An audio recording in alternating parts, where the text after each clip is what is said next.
la mayoría de las veces la sintomatología de cualquier caso clínico de evaluación se va a relacionar con estas enfermedades.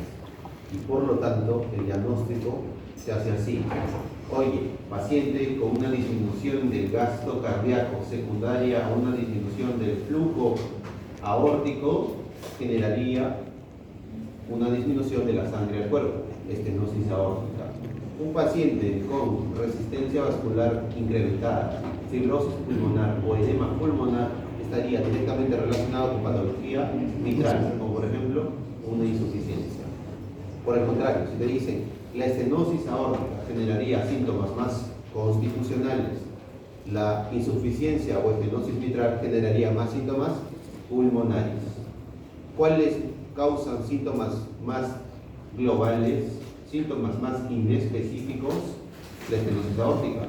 El paciente puede estar cansado, débil, sin ganas, como ustedes ahorita.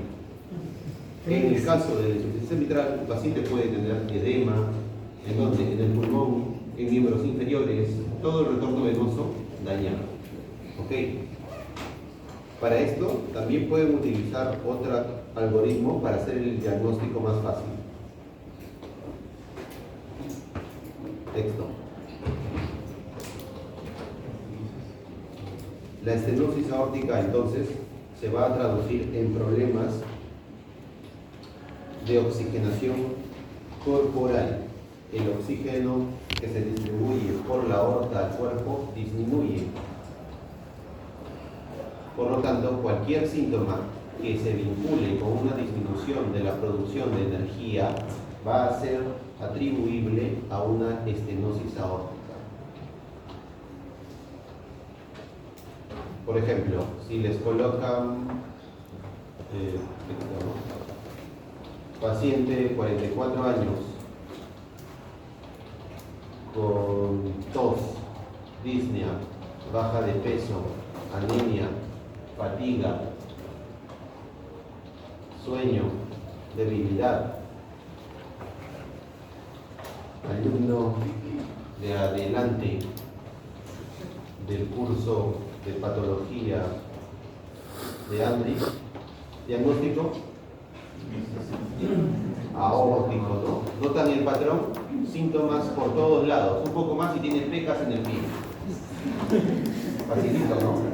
Estenosis aórtica, menos oxígeno al cuerpo, cualquier cosa que dañe el oxígeno. Supongamos que le pongo esto.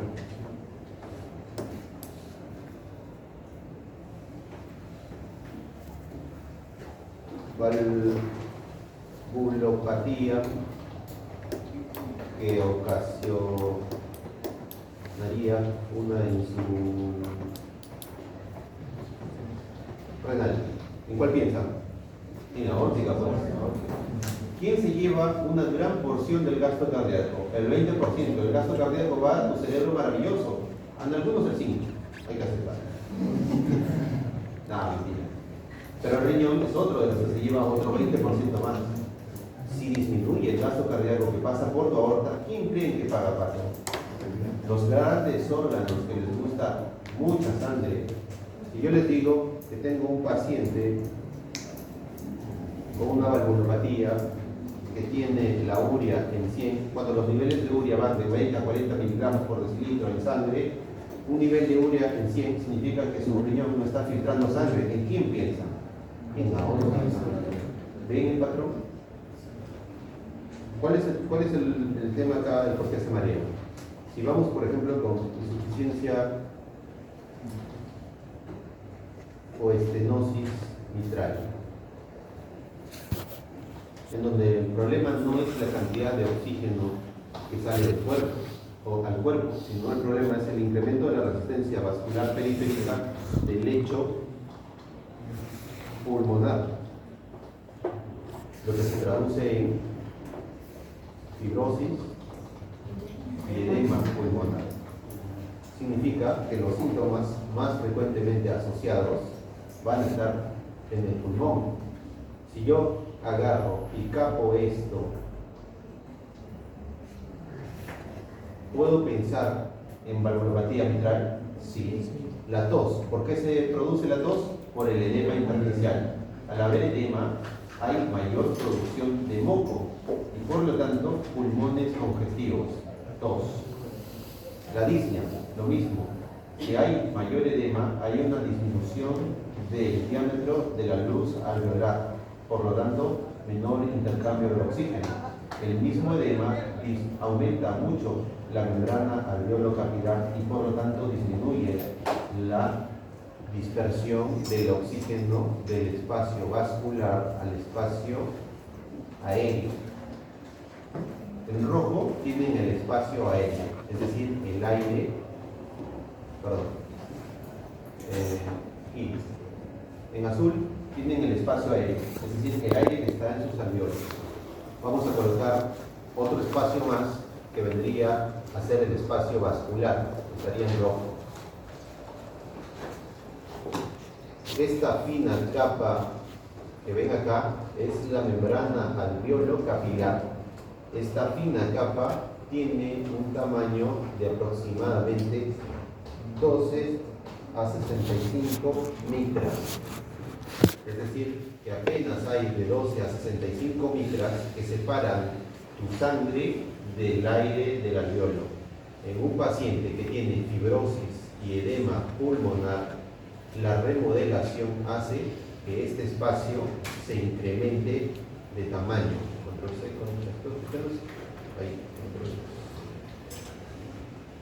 Este espacio se hace más grande,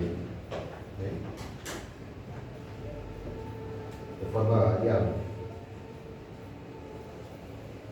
Entonces, la remodelación hace que el espacio de la barrera alveolo-capilar se haga más grande y por lo tanto el oxígeno, esta carita feliz es el oxígeno que debería difundir desde el espacio aéreo al espacio vascular sin problemas, tenga que atravesar mayor tejido para lograrlo.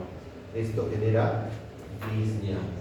¿Por qué? Porque al pasar menos moléculas de oxígeno y menos moléculas de oxígeno salir por tu aorta hacia el cerebro piensa que hay menos gas en el medio ambiente, te hace respirar más y te manda una señal a tu tronco, en concreto al bulbo raquídeo, para que pienses que te estás ahogando. Por eso tienes disnea.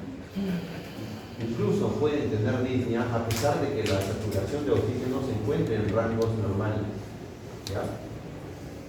Entonces, si yo les coloco acá, mujer con adenopatías axilares,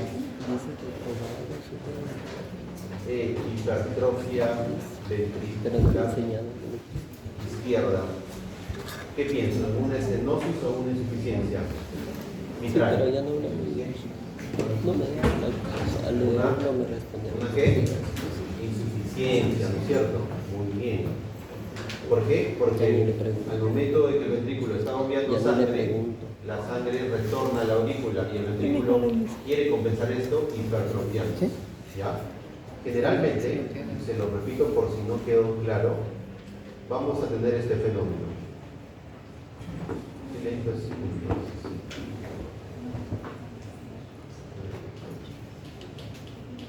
Si nosotros tenemos estenosis, el músculo cardíaco sufrirá inmediatamente hipertrofia. Si nosotros tenemos insuficiencia,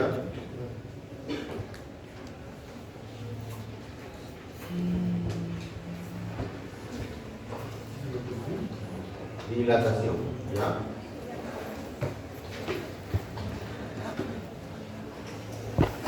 Entonces, en escenarios diagnósticos de estenosis valvular, tricuspidia, mitral, pulmonar o aórtica, lo que vamos a tener es una hipertrofia compensatoria. En escenarios de insuficiencia aórtica, mitral, tricuspidia, pulmonar, lo que vamos a tener es dilatación recontrarreolada. ¿Y los soplos? ¿Cómo van a ser los soplos, doctor? Los soplos relacionados con estenosis y con insuficiencia no se van a vincular de la misma manera que el músculo. Los soplos dependen de la función que tenían estas válvulas. Aquí lo que nos va a interesar es dividir a las válvulas en auriculoventriculares es decir, las que separaban las aurículas de los ventrículos y las válvulas de los grandes vasos. Las válvulas auriculoventriculares se cierran durante la sístole. Lo normal es que durante la sístole cardíaca se cierran, y las válvulas de los grandes vasos durante la sístole se abren. Entonces, hasta ahora se imaginan una cruz, se imaginan a las auriculoventriculares y a los grandes vasos. Las aurículas ventriculares suenan durante la sístole, mientras que las de los grandes vasos suenan durante la sístole también. La mayor parte de las veces son las válvulas que se cierran las que suenan más. Aquí. Partamos de esto, miren. Las válvulas no suenan, es un hecho. Las válvulas no son como un parlante de música.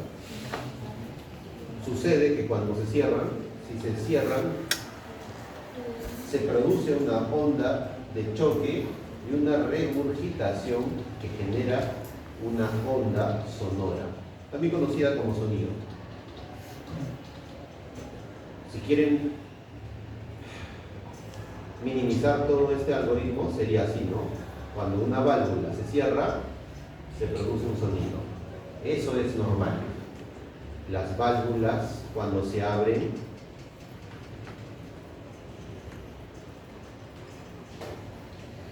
válvula cuando se abre no suena. Todo esto que les acabo de hacer es lo normal. Normal.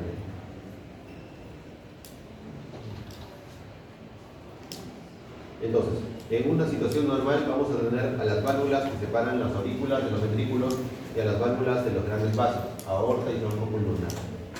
Cuando las válvulas, ya sea de las aurículas o ventrículos o de los grandes vasos, se abren, no suenan. Cuando se cierran, se puede aceptar que suenan. ¿Qué es lo que sucede cuando hay una valvulopatía? Se altera esta diapositiva 18. El estatus normal se vuelve patológico. ¿Ok? Aquí se olvidan de esto y se produce toda una desgracia, ¿no? Por ejemplo, borremos. Supongamos que deseamos enfermar a las válvulas auriculoventriculares y dejamos tranquilas a los de los grandes vasos. Enfermemos a estas. Si las válvulas auriculoventriculares, que normalmente se cierran cuando hay una sístole, no se cierran, se produce lo que se denomina un soplo. Un soplo. Y el soplo se produce en el momento en el que no deberían sonar. ¿Cuál es el momento en el que no suenan estas? Durante la diástole. ¿Ya? A ver, si nosotros nos imaginamos a nuestro corazón,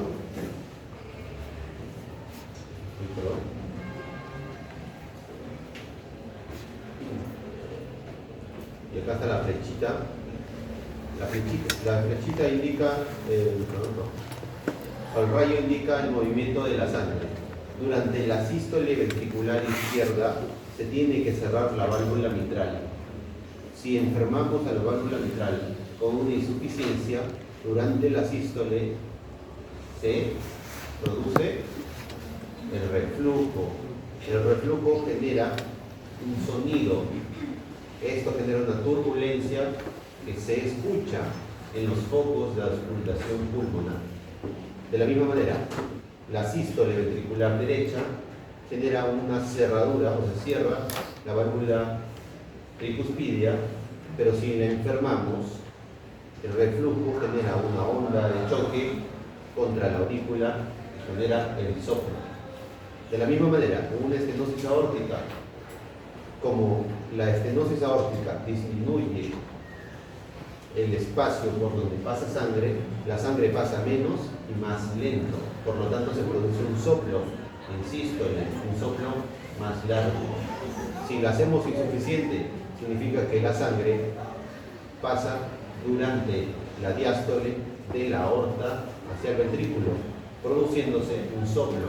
anómalo, contrario a su función normal.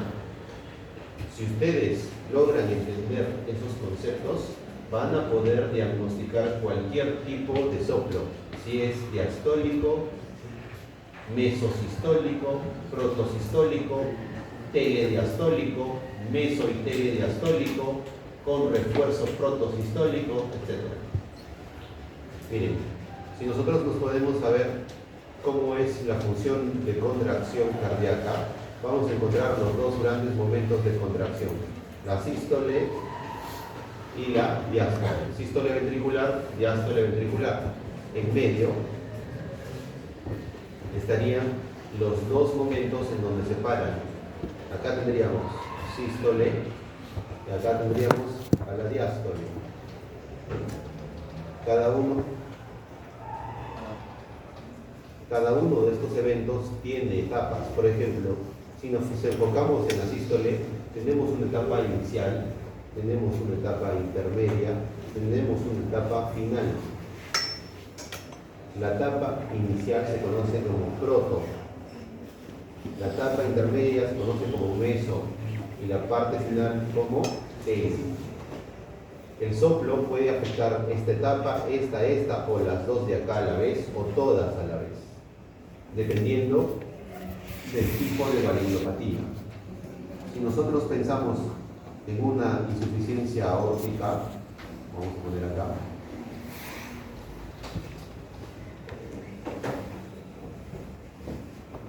el soplo,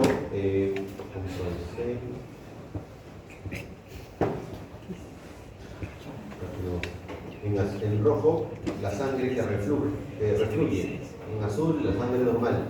En una insuficiencia aórtica durante la diástole va a retornar sangre de la aorta al ventrículo.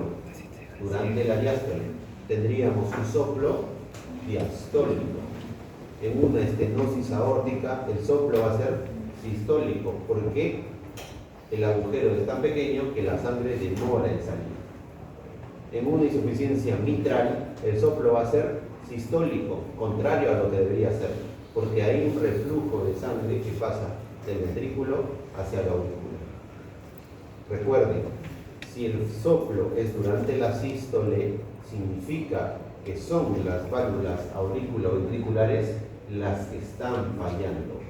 Si el soplo ocurre en el step de la diástole, significa que son las válvulas de los grandes vasos las que fallan. En los grandes vasos, durante la diástole, no debe haber ningún soplo, porque las válvulas tienen que estar cerradas. Si se aprenden eso, van a poder diagnosticar solo con los soplos patología valvular cardíaca. Por ejemplo, si tenemos acá varón de 33 años con fiebre y un soplo meso y telesistólico, diagnóstico. Tenemos un soplo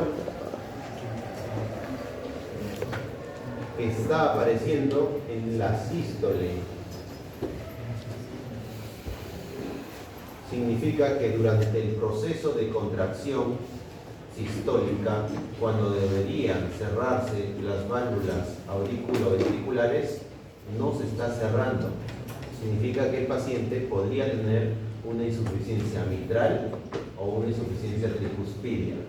Si el paciente tiene fiebre, muy probablemente sea una insuficiencia mitral, secundaria a una endocarditis, secundaria a una fiebre reumática. Pero lo importante es que entienda la relación entre el soplo y el momento en el que se está produciendo. El soplo se produce durante la sístole y durante la sístole las que están cerradas son las válvulas auriculoventriculares. Si el doctor me está diciendo que hay un soplo en el momento en que las auriculoventriculares están cerradas, significa que están fallando y el problema está por ahí. Pero hay una enfermedad que es justamente la más frecuente de las valvulopatías, que da un soplo sistólico anormal. que es la estenosis aórtica. Este paciente también podría tener estenosis aórtica. La estenosis aórtica puede producir un soplo en la sístole. ¿Ok? Muy bien. Otro ejemplo más. Supongamos que tenemos a un femenino de 60 años, perdón, sí, 60 añitos, Femenino. con disnea, un soplo mesodiastólico. Muy bien, entonces tenemos a nuestra paciente, tenemos la palabra clave soplo y tenemos el momento en el que se produjo la diástole. En la diástole las que están cerradas son la aórtica y la pulmonar. Significa que el doctor me está diciendo que hay un soplo que está apareciendo en el momento en donde las que deberían estar cerradas no lo están. Si el soplo está apareciendo en la diástole, está afectada la aórtica o la pulmonar. Por estadística, ¿cuál sería la que gana? La aórtica, la pitch. Vamos, otro ejemplo más.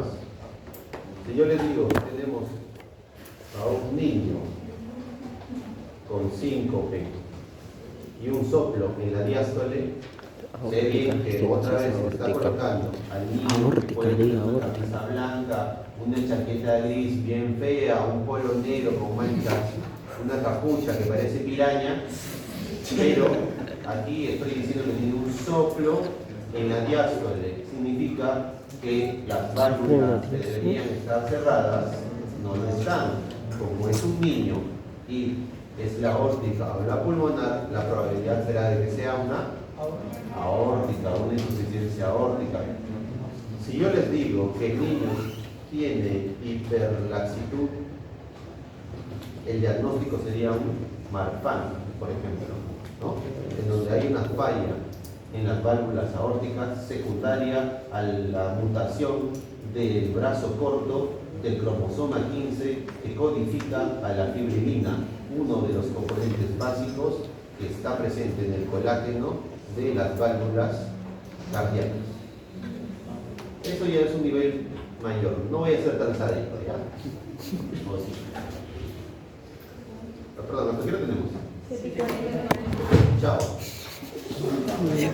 Un placer.